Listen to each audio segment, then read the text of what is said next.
What is good, everyone? In this video, I'm going to do something that I haven't done before on this channel, which is going on a different operating system. The only two that I stick to are Windows XP and Windows 10.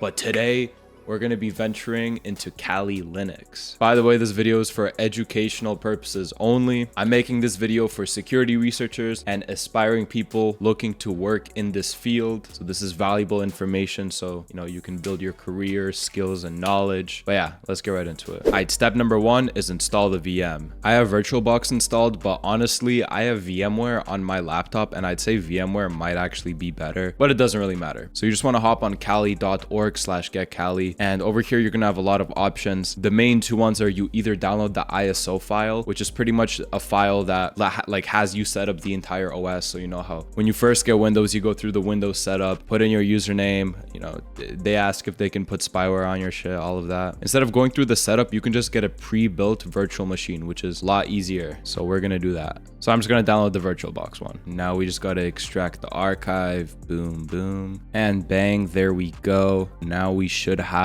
a .vbox file. Just gonna double click on that and automatically brings it into here, and it's like no setup needed. We got it running, and bang. So once you're on the login page, the default username and password is just Kali and Kali, and there we go. Why is it so tiny, bro? Might have been up here, virtual screen one. Oh yeah, there we go. So there we go. Now we have Kali installed. First, I'm gonna just show you some basic Linux CMD commands. So you click on this CMD box right here and it's gonna pop up. You can open up a couple tabs, whatever. And I usually like making it bigger, Control-Shift+++.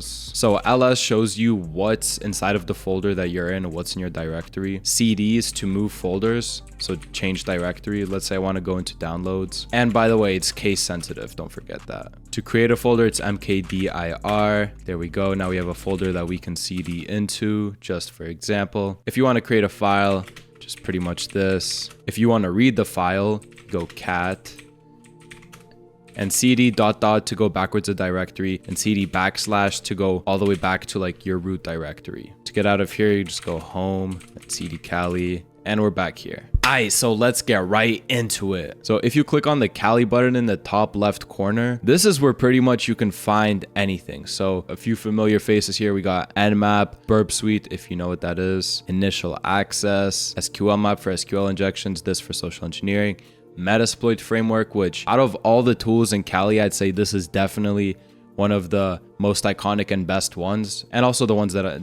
I've used it a lot. And we see pretty much they have like a section for pretty much everything related to cybersecurity. Like, it's actually crazy. They call this the OS of hackers for a reason. This is a very useful operating system if you're a security researcher or a red teamer and you basically test people's systems. Of course, don't use these programs on anyone that you don't have permission to use them on. This is for educational purposes only. So today I'm going to show you a little bit of Metasploit framework, because that's one of my favorites. So you can just click on it and it's going to open up. So basically, do you know how in Windows you can right click and then run as admin? In Kali, that's pretty much sudo, and it's going to ask for the password here and it's going to run as admin.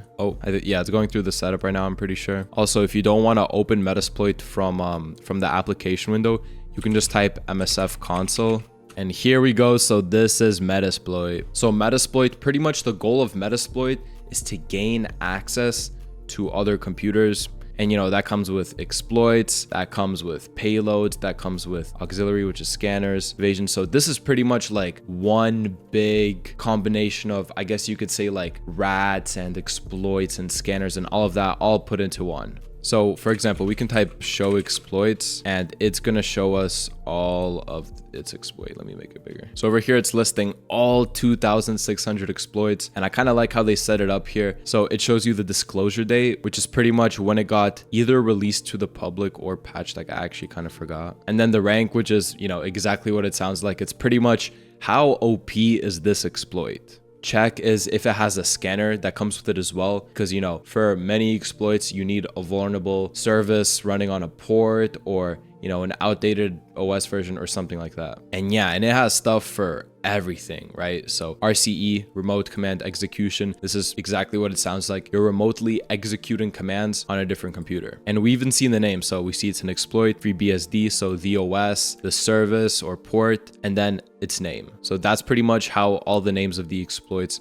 are organized. There's so many here. Like, how are we supposed to know what we want? So how do you know what you want to filter it by? Well, like I said, in the name, you have the OS, you have all that other information, and you can search by that. So for example, if you want to search for something, the command is simple. It's just search. Let's say we want to search for only exploits, because there's auxiliary, which is scanners, there's evasion, there's all that other stuff. So we're going to go type exploit. Let's say we're security testing a corporation who is paying us to test their network, and we scan their network and we see multiple 445 ports open. So basically their SMB port. We type in SMB and go enter. If you don't know what SMB is and you're confused of what I just said with ports and services, go watch the previous video where I pretty much explained the most common ports and services and what exactly it is and how it works. That's going to clear it up if you don't know what this is. But yeah, as we see here, now it highlighted all of these like different SMB exploits. We see which ones are for Windows. I mean, pretty much all of them are for Windows. By the way, I just made a video going way more in depth on metasploit and all the crazy features it has. Like,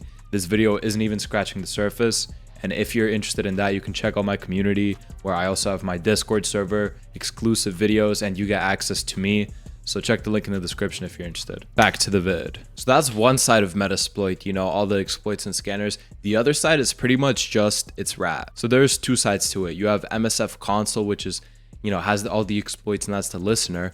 And you also have a program called MSF Venom. So this is kind of like the builder. This is what generates payloads if you're trying to run more of like a rat type thing.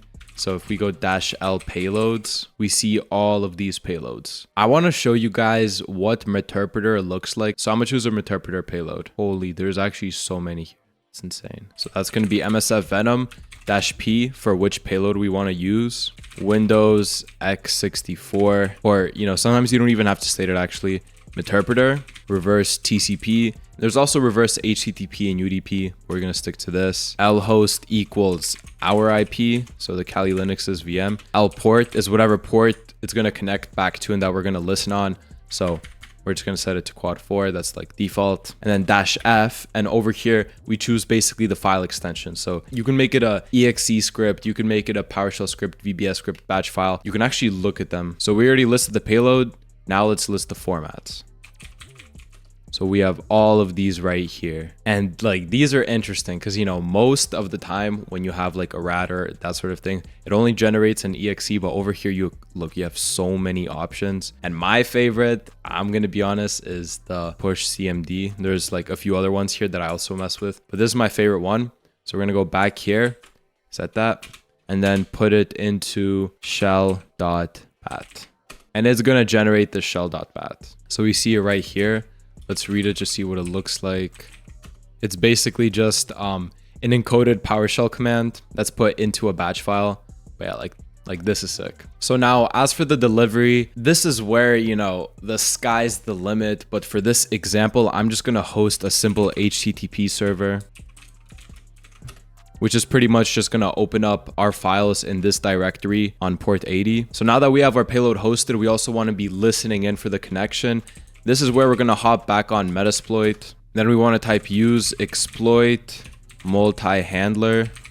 By default, sets the payload to generic shell reverse TCP. So just kind of listens for reverse shells, but we use the Meterpreter payload. So we're going to do set payload Windows Meterpreter reverse TCP. And also we have to set our lhost. So this is going to be just our IP. It's already listening on port 444. But if we chose a different port, we would have to adjust that port by using set lport, but you know, it's all quad 4, so we're good. And there we go. Then we just type in exploit and we should be listening. Perfect. Start a reverse TCP handler. Now back on the Windows VM, we can pretty much open up that file that we're hosting through HTTP, since we're hosting an HTTP server through Python. So that would be HTTP Kali Linux IP, because that's where we're hosting shell.bat, and then /shell.bat. And we're going to run it. So we just see we got the connection back, sending stage to the IP. And there we go. Now we have our interpreter session opened up. So there's a lot you can do from here. You just type help and you get all of these. I'm not going to go through all of these because there's genuinely so much.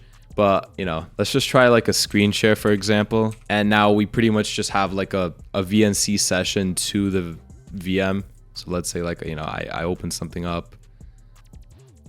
It's live streamed to there and, you know, it can be viewed, which is sick. We can just control C out of this. And if we type shell, we get a remote shell. So, you know, as if we're right there. So I want to start calculator, do whatever. There we go. And, you know, and pretty much from here, it's GG's. It's GG's.